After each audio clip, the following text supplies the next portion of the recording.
I want to bring in Steve Forbes, Chairman and Editor-in-Chief of Forbes Media. Always good to see you. And I want to ask you a question as a businessman. There has not been a huge reaction from the market so far. Why?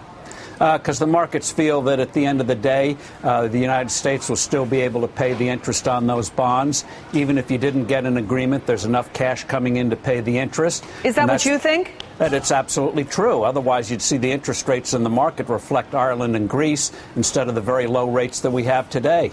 Here's what Steny Hoyer said just this morning about the politics involved in all of this. I think we're playing Russian roulette, frankly, with the nation's creditworthiness, and unfortunately all the chambers seem to be loaded in the House side.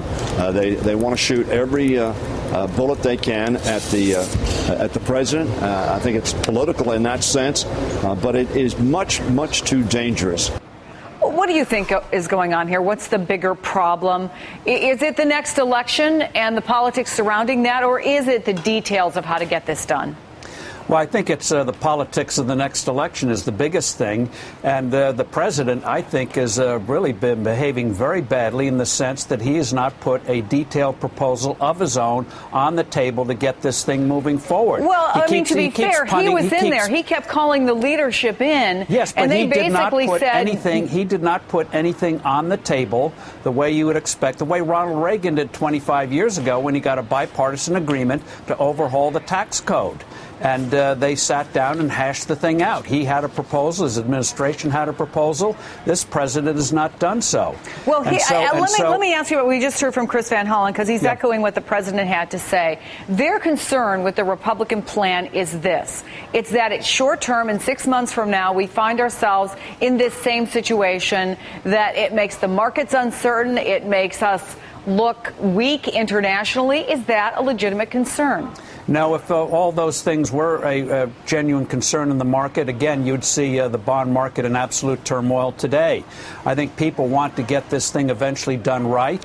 So if you get a short-term solution, some short-term cuts, and revisit it in 6 months, fine, instead of doing something that's not going to work today.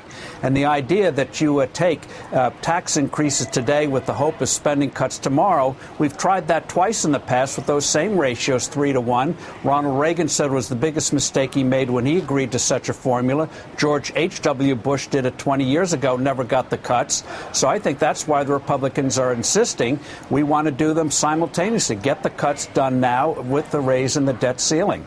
Well, the poll that I'm about to show you is really telling. 83% of the American people concerned about default.